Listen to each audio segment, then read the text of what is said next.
welcome to another episode of the Total R&B podcast. My name is Loreena, and today I have a wonderful guest from Toronto. She is only 17 years old, and she just released an EP in August titled Look at Me. So, welcome to the podcast, Aashika Reddy. How are you? Good. Thank you so much for having me. Now, of course, thank you for taking time out of your day to chat with me for a little bit so that we could get to know you and get more people into your music and what you have going on. So I'm super happy to Mhm. talk to you today. Of course, I'm so excited. So I always start off the podcast the same way. I always ask the same first question, which is what comes to mind when I say, what is your first memory of R&B music? That's interesting. I think my first memory is low-key like when I don't know if you remember this, but when Sabrina Carpenter had her like R&B era, that is probably my first taste of R&B and that something that really made me fall in love with it. And then I started listening to like Kehlani, like Aliyah, like Mariah the Scientist, like all of the OGs. So I think my love for that just started from there. Okay, so that sent you down like a rabbit hole of Yeah, exactly. artists. Super dope. Love that. So I read or heard that you started singing when you were 5 or 6. Mhm. Yes, Uh, yeah. what prompted you to basically start singing, like making it as like a professional career? I think I always just knew, like when I was young, I always wanted to be a singer and become an artist. I think I started like really writing stuff when I was 13, and that's when I like had my first single come out. It's called Underneath the Mask. It's not out like available anymore, but that's when I first had like my first single, and I just really fell in love with the whole songwriting process and like creating these stories and having the visuals for them. So yeah, I just continued doing that and now we're here. Does anybody in your family sing? Have they ever tried a career in music or sing around the home or anything like that? No. No. Except for me and my sister, we're kind of the musical ones in my whole family. My family's like my parents are both like software engineers, so I never really had like a background in music. I think I just started loving it since I was little. Like I would sing nursery rhymes all the time, and then I think my mom just caught that and she put me in singing lessons, and then we just started to grow from there. Oh, that's amazing. So your parents, your family has always been supportive of you Mhm. going after Yeah. this. Oh, that's great. Because I know for some parents, they were like, no, they don't want their child to Yeah. struggle. Or they have their own dreams of wanting their child to follow and be like an engineer, a doctor. So that is dope. Yeah, for sure. My mom's like definitely my number one supporter. No, I love that. And so, what is the process like? Because there is a single that you did release before, I think in 2023, Mhm. Issues. That's not on Yeah. the EP, but it was out before. So, can you take us through the process of getting to that point of releasing your first song?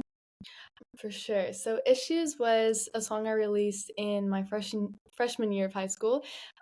It was I think I wrote it to a YouTube beat. It was like I was just learning how to songwrite and I was just experimenting and trying new stuff. So I really loved that one. So I posted it on TikTok and then it did really well. For some reason, I like woke up one morning and everyone was like, "Drop this right now." So I was like, "Okay, bet. Let me drop this." So I found a producer. His name's Chris. He's actually doing really well right now. But yeah, he produced the song with me, and it was such a fun experience. We finished like kind of the songwriting on the day of, and then we recorded the vocals, and that's when I kind of knew that like this is definitely something that I wanted to do for the rest of my life, and I sort of just like built on from there. Okay, were you nervous at all dropping the song, even though you got like the Mhm. encouragement, but were you nervous about it? I'm always nervous about dropping music. Like, I think every artist can attest to it. It's like the night before you're like, "Wait, what if like no one likes this?" But I think especially when I love the songs that I put out and I have like a genuine like love for it, I think that's kind of just pushes out all the nerves, and I can just be so happy that people are finally experiencing the song that I wrote. No, that's amazing. And then Yeah. shout out to Chris too, because you said he's doing really well in Yeah, yeah, yeah. your Chris musical. Gray. Sorry, what's his name? Chris Gray. Chris Gray. Shout out to Chris Gray. Okay. And so you said you dropped the song on TikTok. Were you doing covers on TikTok before Mhm. that? Okay. Yeah, I was, like, singing a bunch of songs, like, I was just doing covers, and I would do, like, little snippets of, like, songs that I've written, like, on the piano or the guitar or, like, YouTube beats in the back. Like, my first literally, when I posted on TikTok, it was to the YouTube beat, like, I didn't even have a real production behind it yet. So, I would just do that and see what the people were liking, and they really loved Issues, so, I gave it a go.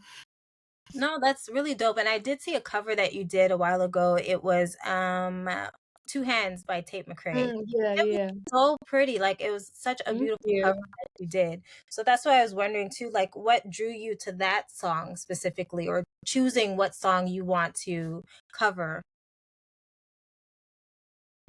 I think Tate, I've literally followed her journey since she was like Create with Tate on YouTube. Like I think I literally made a whole video for You Broke Me First as like a cover when I was like 13 or 14. So Tate, like I've just loved her as an artist, and Two Hands is probably like my favorite song off that album, and I think it's just so pretty to sing, like especially acoustic with the piano. So I just wanted to have fun and record a little cover. Okay, well, you did that. I love that cover, so I was glad I Thank you discovered so that much. on your page, definitely. And so now that we have Look at Me that has came out in August, the end of August. So what was your inspiration when creating this project? I started writing this project like summer of last year. So I had the idea when I was just like, my life is so crazy and there's like so many different aspects to me that people don't really get to see. So I figured out like the name Look at Me when I was like, I want people to look at all the different sides of me, like when I'm mad, when I'm angry, when I'm sad, when I'm happy and I just, loving life. And I think a lot of teenage girls can also relate to how our lives are. It's very, I'm crying, but I'm also like I'm 17, so we're young and rebelling, you know what I mean? Yeah. So I wanted to create something that was very like teenager core and teenage girl core. And I think the first song that I wrote was Three Steps off the EP, and it's actually the first one on the EP, but I just wanted to have that like nostalgic feeling of being in your teen years and having all these experiences and these emotions as a teenage girl where everything is just so big.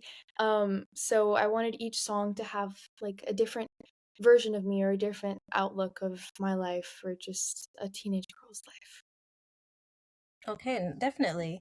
It's a really solid EP, so you did a really good job with putting everything together. Thank And you. one of the songs that I really like that I want to just pick your brain on is Time Machine. That track stood out Mhm. to me when I listened to the Thank project. So if you. you could tell us a little bit about Time Machine.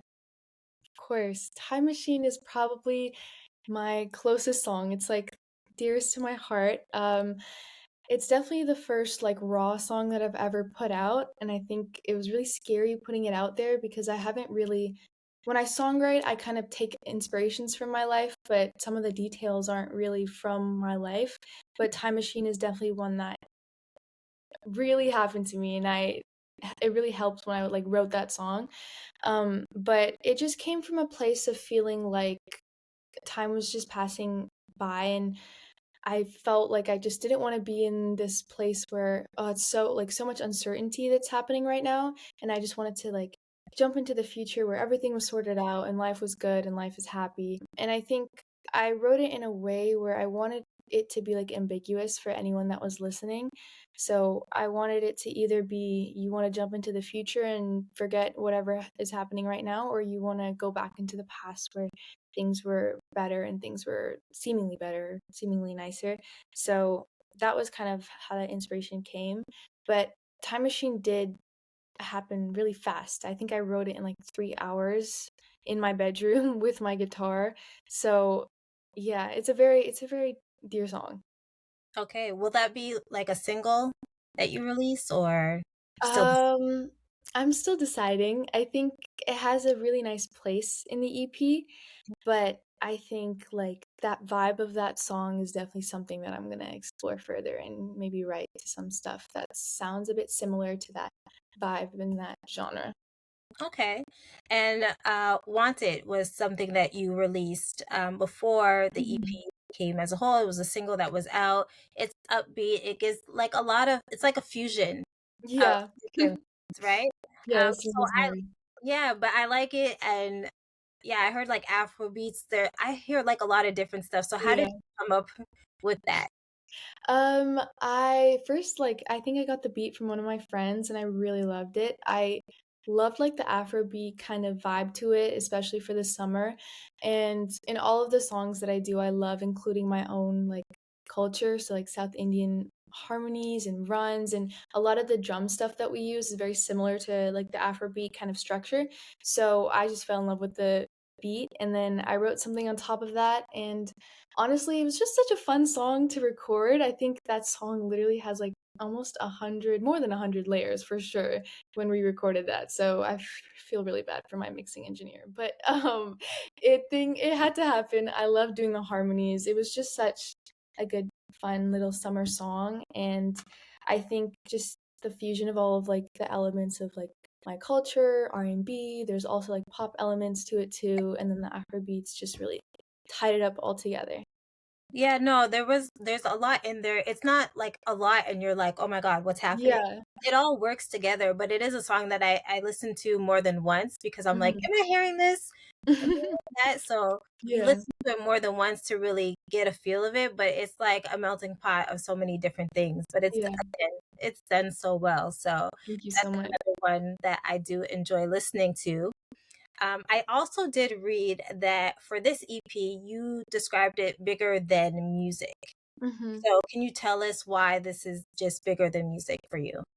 I think this being my first EP out into the world, like, my first big project is such a big stepping stone. I think, like, the music is amazing, and it's the reason I fell in love with this whole artist and this career, but I think it's definitely something bigger than me because I have never really seen someone that looked like me doing the things that I'm doing, like, whether it's be singing, like, being a pop star or whatever. Like, growing up, I never had that brown girl to look up to or that brown girl pop star to look up to, so I decided that I wanted to be that girl for the little girls right now and to just kind of show them that it's possible and that there's a space for us in this industry and that there's a space that we're needed, especially with, like, our cultural elements and our music and stuff. It's so beautiful, and I just want the general public to kind of know that and listen to it and love it as much as we do. So I definitely want to, kind of bring my people up and put us on the map. So I think this EP is like the first step into the overall big dream. Yeah, no, definitely. And I mean, it's a beautiful thing that you're taking this on and you want to do that and you want to represent for your people. But Mhm. also, too, it's like it's 2025. So it's Yeah, like, man, like what happened? How come we haven't had representation exactly. from before, right? And so now, like, for example, like I was working at Canadian Music Week, and I Mhm. remember, like, more so the last year, the last 2 years, there was more representation on the panels for like South Asian and talking about the music, and then you see it at the Junos and different things Yeah. like that. But then you also always see men too. You Yeah, don't always exactly. see women represented in these roles, whether it's the artist, the producer, or an executive or like a music professional. So Mhm. it would be really great. I know things are slowly changing and growing, Mhm. but it would be great if things would move along more quickly so that Yeah. we see a lot more representation. So that's Of pretty cool. Love that. And you play a lot of different instruments. course. So I do. I saw piano, guitar, and is it ukulele? Yeah, the ukulele. Okay, so how did those like, did you take lessons? Did you pick them up yourself? Did you start in school? So I started the piano when I was, like, 4 or 5, I think. My mom kinda put me into piano lessons once I started singing, and she was like, "You're gonna need this later on," and she was right, so, so I've been learning the piano for, like, almost, what, 13, 14 years now, and then I guess along the way, I picked up the guitar. I did a couple lessons with the guitar, but I think I mainly kind of learned from just playing covers and playing chords for myself, and I'm not the best player in the world, but I get by. I Yeah. can write songs to it now, so that's really fun. And the ukulele, I kind of just picked up because my little sister was playing it, and it's really similar to the guitar. So I was like, another one to add to the list. No, that's really cool, and I think it is good that your mom saw that. Like, I just love the fact that she supports you so much, and then Mhm. she supported what you wanted in the future, and then kinda set you up to, like, make things a bit easier. Yeah. I know some singers too, when I ask, they're like, "Oh, I wish I would have learned how to play the piano or the guitar." Mhm. It would be helpful when it comes to the process, I guess, of songwriting and Yeah. coming up with melodies and stuff. But that's super cool that you can play all those instruments. So Thank you. that's really good, and shout out to your mom for putting you on early. True. Love that. Okay, what are some goals that you wanna achieve with this EP? Like, I know we know the bigger picture, Mhm. but just, like, immediately now, like, in the near future, what do you wanna accomplish with this? Um, well, I think my big goal is to just get this out to as many people as I can. We're so close to hitting 100K, so that's definitely Oh. right there. I One of my other goals is definitely to get on the radar and do, like, a live performance of one of the songs or do, like, a color show or something like that, and just I think creating a music video for "Look at Me," it's in the works, we're working on it, but it's definitely one of my big goals to have a very visual and, like, creative way of showcasing this music and kind of putting it on like a visual aspect. And definitely to do a show later on in the year, hopefully. Yeah, I can't wait to perform these songs live. And speaking of performance, like, what would be your dream performance? Like, if some artist wrote to you and your team today and said, "We would love her to open up for" who would it be? Tate McRae, I think. Okay. I love that girl so much. I love her music, and I think I would just have a blast performing with her and on the stage or opening for her, whatever. Like, she's definitely my dream collab. Yeah, and she puts on really good shows. Like, I see Yeah, for YouTube sure. performances and stuff, and yeah, she really does. And what about, I want to ask too, because you mentioned songwriting. What is your process for songwriting? How did you learn songwriting, or did it just come to you? I think it just came to me. Like, I don't think songwriting is something that you have to, like, learn and, like, teach. I guess, like, there's definitely, like, basic stuff, like verse, chorus, melody kinda thing, and, like, how to write a hook or whatever, but I think it's really just trial and error. Like, you just have to be okay with your first song not sounding great or revolutionary or whatever. I think it's just you have to kind of slowly chip away at it and trial and error. But for my songwriting process, it's usually kind of different for each song, but mainly I am a melody girl. I love doing the melodies first. I think that's what really defines the song. I will like go into a session with like a concept in mind or like a feeling or a vibe that I want to write about.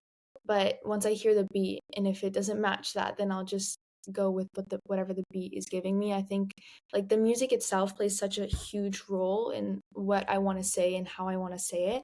Mhm. Um, but in terms of, like, lyric-wise, like, once I have the melody, the runs, or, like, the type of kind of idea of what I wanna do, I just freestyle into the mic. I see whatever comes up. I hook on, like, a couple words that I like, and then we just kinda build a story around that. Okay. And because you're based in Toronto, there's so Mhm. many different programs that are available to artists when it comes to building your career, learning about the music business. Have you ever tried out for them? Have you ever joined any of those programs? Did they help? I did Honey Jam last year, which is an amazing platform for like young women artists and Mhm. stuff. So that was really fun. Like we had a bunch of different workshops where it's like learning about the industry and learning about like marketing and how to market yourself or how to get performance opportunities. And we also did like a show at TD Music Hall, which is amazing because I've never played that venue before. But yeah, I think that is definitely one of the biggest things that helped me last year to kind of like understand the industry and how to really navigate it as like a woman, and also me being like 17 and having no idea how I'm supposed to go about this. Um, but yeah, Honey Jam's definitely one of the biggest like kind of programs here in Toronto. Yeah, no, I love Honey Jam. I love Ebony. She Mhm. is the force. So Oh, for sure. she gets things done. I love watching her work and doing all that she does. So that's super Mhm. cool that you were able to join that community of women. And for you yourself right now, are you an independent artist? Are you signed to anyone? Do you have a full team? Are you still working on that? I'm an independent artist as of now. I am working towards, getting a team and getting it all running it up, but I do everything myself. Like all of the videos you see on Instagram, on like social media, whatever, they're all stuff that I filmed and edited by myself. Um, yeah, I edit, I style myself, like I do a bunch of different roles. So yeah, that's pretty cool. Doing everything yourself, like what's one of the biggest things you learned about yourself, taking on all these different roles of like creative director, stylist, editor? I think for me, it was I kind of like it because like I'm a perfectionist and I have like a specific view of how I want things to lay out and come about. So I think I liked spending time and editing my videos and figuring out exactly how I wanted to do it. So that was really fun. And I like just experimenting with stuff too. Like I feel like you can definitely learn anything there is to know online. Yeah. So, you can watch me like I'm watching a YouTube video on how to color grade while I'm color grading my stuff. So it's like I love like learning these little things, and I think those are the things that are really important. Like when you're kind of going big or whatever, like having those like foundational kind of aspects of how much energy and effort goes into being an artist now, and like doing all this content and learning about marketing and like the algorithms and stuff. I just really liked learning everything and having fun with it. Yeah, but I think that's like the cool part of like the time that we're in, that Mhm. you're able to learn and do so many different things now because a lot of it's available for us to learn online. Whereas Exactly. before you had to actually like pay money to go Yeah. to school to learn everything. Mhm. So it's pretty cool that you get to kind of learn also a part of the business by doing it yourself. And Yeah. that will help later on when you do build your team, you'll be able to find the right person because you always hear stories of people like taking advantage of Yeah, people and for things like sure. that, especially if you don't know. So that's really cool that you're taking all of this on. But Mhm. I also know that it could be a bit difficult. Yes. Yeah. A lot, especially at 17. Wow. Yeah. That Yeah, school's like definitely there's, like, a lot of things that's happening, but I think time management is key, and, that's definitely something that, like, the best quality you could have as, like, an artist, I think, is just to have really good time management skills. I think that's important as an adult anyway. Yeah. Because Literally, everyone. more things start to pile on for some reason the older you get. So, yeah, if you have good time management now, you're gonna do good. So, we are going to be looking out for a performance that is happening in the Mhm. future. We are looking out for a music video that is happening out also. Is there anything else that we can look forward to or that you want to manifest? Okay, I think just keep your ears open for maybe a new version of the EP, maybe a deluxe. We don't know yet, but just keep your ears and eyes open. Okay, I love that.